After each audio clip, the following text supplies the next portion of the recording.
ಧರ್ಮರಾಯ ದೇಗುಲಕ್ಕೆ ಸಿಎಂ ಸಿದ್ದರಾಮಯ್ಯ ಭೇಟಿ ಕೊಟ್ಟರು. ಧರ್ಮರಾಯ ದೇವರ ದರ್ಶನವನ್ನ ಸಿದ್ದರಾಮಯ್ಯ ಪಡ್ಕೊಂಡಿದ್ದಾರೆ. ಜೊತೆಗೆ ಸಿಎಂ ಜೊತೆ ಡಿಸಿಎಂ ಡಿಕೆ ಶಿವಕುಮಾರ್ ಕೂಡ ದೇವಾಲಯಕ್ಕೆ ರಾತ್ರಿ ಭೇಟಿ ಕೊಟ್ಟು ದೇವರ ದರ್ಶನವನ್ನ ಪಡೆದಿದ್ದಾರೆ. ಮಧ್ಯರಾತ್ರಿಯೇ ದೇಗುಲಕ್ಕೆ ಭೇಟಿ ಕೊಟ್ಟರು ಸಿಎಂ ಮತ್ತು ಡಿಸಿಎಂ. ದೇವರ ದರ್ಶನವನ್ನ ಪಡೆದಿದ್ದಾರೆ. ಕರಗ ಶಕ್ತಿಯೋತ್ಸವ ಮೆರವಣಿಗೆ ಸಾಗುವುದನ್ನ ಕಣ್ತುಂಬಿಕೊಳ್ಳುವುದಕ್ಕೆ ಭಕ್ತರು ಒಂದು ಕಡೆ ಧಾವಿಸಿರುವುದನ್ನು ನೋಡ್ತಾ ಇದ್ದೀವಿ. ಅದರ ಜೊತೆಗೆ ಮಧ್ಯರಾತ್ರಿಯೇ ದೇಗುಲಕ್ಕೆ ಸಿಎಂ ಸಿದ್ದರಾಮಯ್ಯ ಮತ್ತು ಡಿಸಿಎಂ ಡಿಕೆ ಶಿವಕುಮಾರ್ ಭೇಟಿ ಕೊಟ್ಟು ದೇವರ ದರ್ಶನವನ್ನ ಪಡೆದಿದ್ದಾರೆ. ಕರಗ ಶಕ್ತಿಯೋತ್ಸವ ಮೆರವಣಿಗೆ ಬಹಳ ಇತಿಹಾಸವನ್ನು ಹೊಂದಿರುವಂಥದ್ದು. ಪ್ರತಿ ವರ್ಷವೂ ಕೂಡ ಅದೇ ಭಕ್ತಿ ಶ್ರದ್ಧೆಯಿಂದ ಈ ಆಚರಣೆಯನ್ನು ನಡೆಸಿಕೊಂಡು ಬರಲಾಗ್ತಾ ಇದೆ. ಡಿಸಿಎಂ ಡಿಕೆ ಶಿವಕುಮಾರ್ ಕೂಡ ದೇಗುಲಕ್ಕೆ ಭೇಟಿ ಕೊಟ್ಟರು. ಧರ್ಮರಾಯ ದೇವರ ದರ್ಶನವನ್ನ ಪಡೆದಿದ್ದಾರೆ ಸಿಎಂ ಮತ್ತು ಡಿಸಿಎಂ.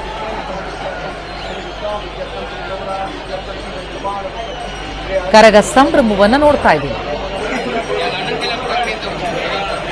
ಮೆರವಣಿಗೆ ಸಾಗುವ ಕರಗ ಹೊತ್ತು ಸಾಗುವಂತಹ ಈ ಕರಗಕ್ಕೆ ಪುಷ್ಪಾರ್ಚನೆ ನಗೈತಾ ದೇವರನ್ನ ಭಕ್ತಿಯಿಂದ ಬೇಡ್ಕೊಳ್ತಾರೆ ಭಕ್ತರು. ಜೊತೆಗೆ ದೇಗುಲಕ್ಕೆ ಸಿಎಂ ಡಿಸಿಎಂ ಕೂಡ ಭೇಟಿ ಕೊಟ್ಟು ಮಧ್ಯರಾತ್ರಿಗೆ ದೇವರ ದರ್ಶನವನ್ನು ಪಡೆದಿದ್ದಾರೆ. ನಂತರ ದರ್ಗಾಗೂ ಕೂಡ ತೆರಳಿದಂತಹ ಕರಗ ಅಲ್ಲೂ ಮುಡುಸುತ್ತಿ ಹಾಕಿ ಅಲ್ಲಿ ನಿಂಬೆಹಣ್ಣು ಹಸ್ತಾಂತರವಾಗುತ್ತೆ. ಹಿಂದೂ ಮುಸ್ಲಿಂ ಭಾವೈಕ್ಯಕ್ಕೆ ಪ್ರತೀಕವಾಗಿ ಆಚರಣೆ ನಡ್ಕೊಂಡು ಬಂದಿದೆ. ದರ್ಗಾದಿಂದ ಹೊರಟಿದೆ ಕರಗ. ಇತ್ತ ಮಧ್ಯರಾತ್ರಿ ದೇಗುಲಕ್ಕೆ ಸಿಎಂ ಡಿಸಿಎಂ ಭೇಟಿ ಕೊಟ್ಟಂತಹ ದೃಶ್ಯ ಕೂಡ ನೋಡ್ತಾ ಇದೆ.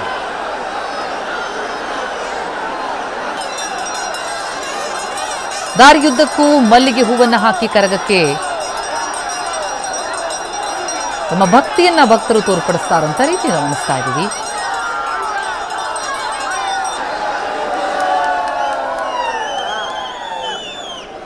ಸಹಸ್ರಾರು ಭಕ್ತಗಣ ಈ ಕರಗ ಮಹೋತ್ಸವದಲ್ಲಿ ಭಾಗಿಯಾಗಿದೆ. ಖುದ್ದು ಸಿಎಂ ಮತ್ತು ಡಿಸಿಎಂ ಕೂಡ ಮಧ್ಯರಾತ್ರಿಯೇ ದೇಗುಲಕ್ಕೆ ಭೇಟಿ ಕೊಟ್ಟಿದ್ದಾರೆ. ಅಣ್ಣಮ್ಮ ದೇಗುಲದತ್ತ ತೆರಳಿದೆ ಕರಗದ ಮೆರವಣಿಗೆ. ಕರಗದ ಸಂಭ್ರಮವನ್ನು ನೋಡ್ತಾ ಇದ್ದೀವಿ.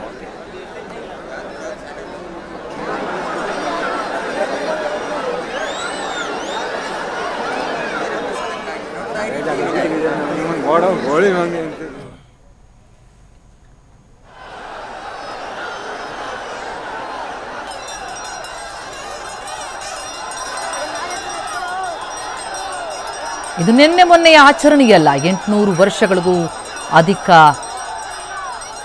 ವರುಷಗಳ ಇತಿಹಾಸ ಇರುವಂತಹ ದ್ರೌಪದಿ ಆರಾಧನೆಯ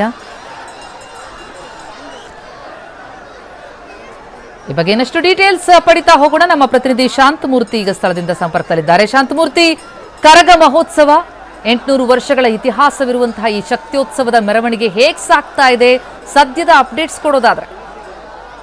ಪ್ರತಿಭೆ, ಈಗಾಗಲೇ ಏನು ವಿಶ್ವವಿಖ್ಯಾತ ಬೆಂಗಳೂರು ಕರಗ ಮಹೋತ್ಸವ ನಡೀತಾ ಇರುವಂತದ್ದು. ತಡರಾತ್ರಿ 3 ಗಂಟೆ ಸುಮಾರಿಗೆ ಧರ್ಮರಾಯ ಸ್ವಾಮಿ ದೇಗುಲದಿಂದ ಆರಂಭ ಆದಂತ ಈ ಒಂದು ಮೆರವಣಿಗೆ ಈಗ ಸಾಕಷ್ಟು ಕಡೆಗಳಲ್ಲಿ ಸಾಗ್ತಾ ಇದೆ. ಅದರಲ್ಲೂ ಪ್ರಮುಖವಾಗಿ ಬೆಂಗಳೂರಿನ ಐತಿಹಾಸಿಕ ದೇವಾಲಯಗಳೇನಿದೆ ಅಲ್ಲೆಲ್ಲ ಪೂಜೆಯನ್ನು ಸ್ವೀಕರಿಸಿ ಈಗ ದರ್ಗಾದ ಪೂಜೆಯನ್ನು ಕೂಡ ಸ್ವೀಕರಿಸಿ ಈಗ ಅಣ್ಣಮ್ಮ ದೇಗುಲದತ್ತ ಕರಗ ಆಗಮಿಸ್ತಾ ಇದೆ. ಇನ್ನೇನು ಕೆಲವು ಕ್ಷಣಗಳಲ್ಲಿ ಅಣ್ಣಮ್ಮನ ದೇಗುಲಕ್ಕೂ ಕೂಡ ಆ ಕರಗ ಆಗಮಿಸುವ ಸಾಧ್ಯತೆಗಳು ಇರುವಂತದ್ದು. ಈಗಾಗಲೇ ರಸ್ತೆ ಉದ್ದಕ್ಕೂ ಜೈಕಾರಗಳು ಹಾಗೆ ಗೋವಿಂದ ಗೋವಿಂದ ಅನ್ನುವಂತ ಜೈಕಾರಗಳ ಮಧ್ಯೆ ಕರಗ ಉತ್ಸವ ಸಾಗ್ತಾ ಇದೆ. ಜೊತೆ ರಾತ್ರಿ ಏನು ಮಳೆ ಬಿಟ್ಟ ಕಾರಣ ತಡವಾಗಿ ಕರಗ ಉತ್ಸವ ಆರಂಭ ಆಯಿತು. ಅದಾದ ಬಳಿಕ ಬೆಂಗಳೂರಿನ ಪ್ರಮುಖ ರಸ್ತೆಗಳು ಹಾಗೆ ದೇವಸ್ಥಾನಗಳಿಗೆ ಭೇಟಿ ನೀಡುವ ಮೂಲಕ ಪೂಜೆಯನ್ನು ಸ್ವೀಕರಿಸಿ ಆ ಕರಗದ ಮೆರವಣಿಗೆ ಸಾಗ್ತಾ ಇದೆ. ಇನ್ನು ಪ್ರಮುಖವಾಗಿ ಗಮನಿಸೋದಾದ್ರೆ ರಾತ್ರಿ 3 ಗಂಟೆಯ ಬಳಿಕ ಏನು ಕರಗ ಒಂದು ಹೊರಗಡೆ ಬಂತು. ಆ ಒಂದು ಸಂದರ್ಭದಲ್ಲಿ ಮಲ್ಲಿಗೆ ಹೂವನ್ನ ಎರಚುವ ಮೂಲಕ ಕರಗವನ್ನ ಬರಮಾಡಿಕೊಂಡು, ಜೊತೆಗೆ ಈಗಾಗಲೇ ಬೇರೆ ಬೇರೆ ದೇಗುಲಗಳಲ್ಲಿ ಎಲ್ಲೆಲ್ಲಿ ಕರಗ ಸಾಗುತ್ತೆ ಆ ಒಂದು ಜಾಗಗಳಲ್ಲೂ ಕೂಡ